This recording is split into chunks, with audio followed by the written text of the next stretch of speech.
Hey, it's Mikko, aka Count Karstein from Cardinals Folly. And just to introduce the band, for those very few who don't know, is that we started off in 2007. And we're part of the so-called true doom movement. We play like old school doom metal, but very fast with lots of heavy metal influences, like coming from bands like Saint Vitus, Pentagram, Trouble, Reverend Bizarre, Gates of Slumber, Pentagram, that sort of thing. And the band name comes from the Dennis Wheatley's Duke de Richelieu series of novels. His Black Magic section of those novels. I can't recall if it was The Devil Rides Out or the Strange Conflict, but either of those was the one where I actually saw the name for the first time, and it just resonated with me immediately. That's like a good way to describe our music and the roots of it. And we got a new album out. It's called Live by the Sword, out on Soul Cellar Records, and it just came out last October, and we've been really happy with the feedback we've been getting. Like, it's been pretty good around the world, and we've got some good gigs for that, and a lot more coming now in 2024. And the album sort of has this own spirit of ours that we've been honing all the time over the years. It's like the lyrics are quite personal, combined with our attitude, combined with the traditional influences that we've always had, like H.P. Lovecraft, for an example, because H.P. Lovecraft is sort of epic, but very nihilistic at the same time. And I think that's kind of a lot to do with, it's very much on par with the characteristics of Cardinals Folly, that it can be epic, but it's also very misanthropic and nihilistic at the same time.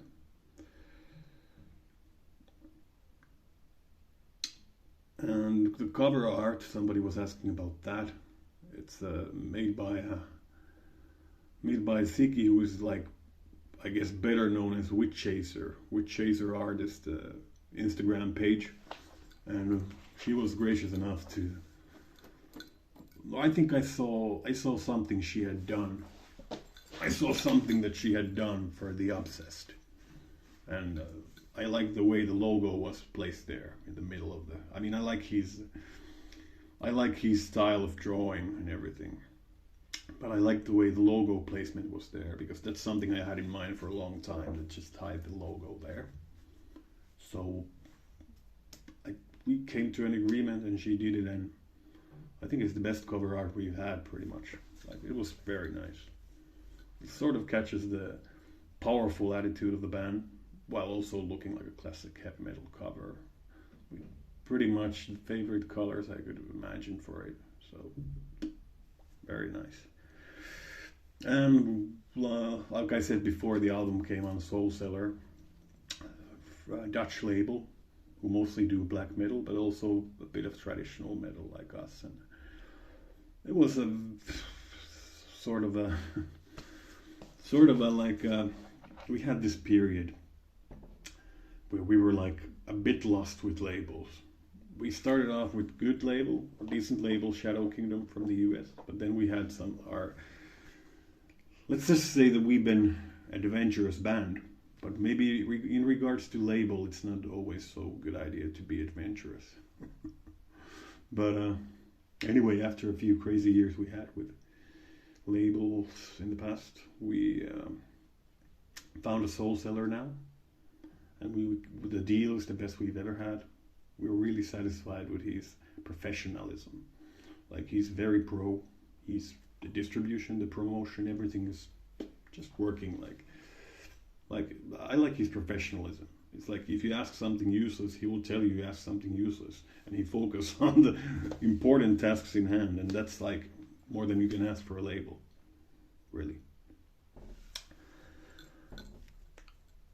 And I've myself have pretty much been into metal since I think 98, 98 was 1998. I turned 13 that year.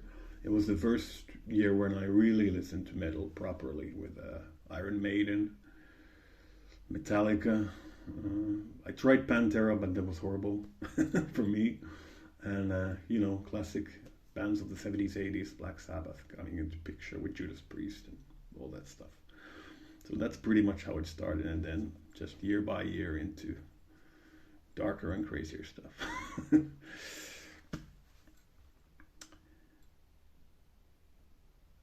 Obstacles.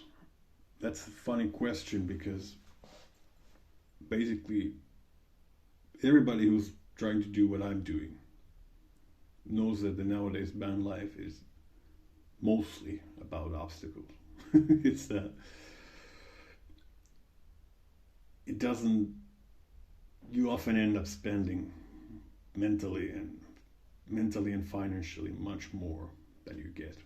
Like, or that's how it turns out for most. I think. Like in the end, that's what catches up with them. So it's hard to stay on track, to stay on focused. Like right now, for an example, I think I'm booking shows in 7 different countries, and I'm writing songs at the same time, agreeing rehearsals, gigs, future gigs, plans. Well, right now I don't have to think about album stuff because we got the album out, and last year was crazy with also 7 tape releases. But now it's easier in that sense that it's just about playing shows and getting up, like trying to agree all the minor details regards to touring, and of course you have to do merch and all this stuff, and it's like all that at the same time while being creative. It's very often it feels like it's too much for one man, but of course we also have good people helping often.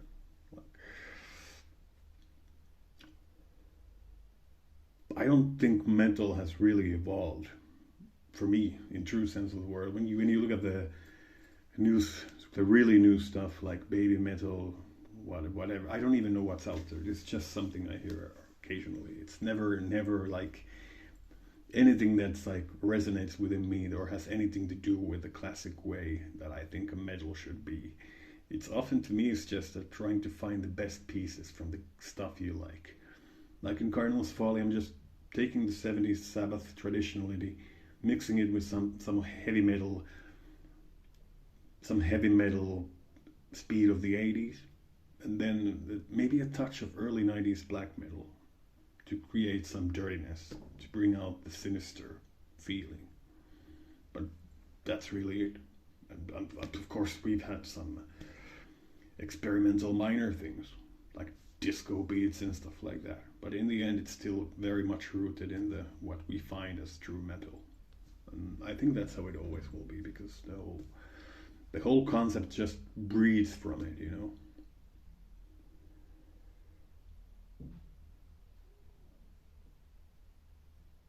Vinyl, definitely vinyl for me because vinyl is you get the record in your hand, you can look at it like a painting. It sounds great.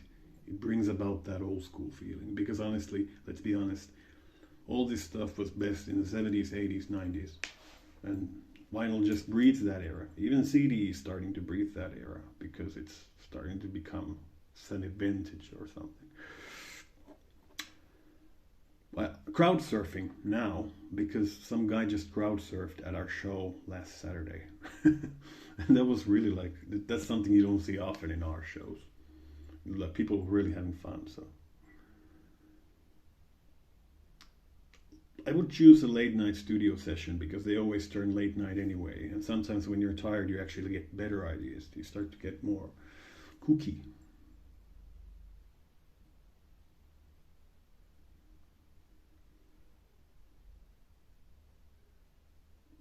Oh, guilty pleasure. I would say guilty pleasure. It's not, I don't find it guilty, but it's something you probably wouldn't expect from me. Is that I often like to listen to Duran Duran. I would like to cover something from them, to put on a crazy cover. Like we once covered Kraftwerk, actually. But now Duran Duran would be nice. I guess you could call it a guilty pleasure, even. anything guiltier than that, and I won't admit. And the future plans, well, like I said before, it's right now it's really about just trying to get on tours, trying to get. We right now we're doing a lot of shows in Finland. They're landing soon, and then we have to hit the road, go abroad to like go to new countries, new cities, take our music onwards. Like that's what it's about now when the album is out. So just shows as much as possible. Hopefully a few good festivals, and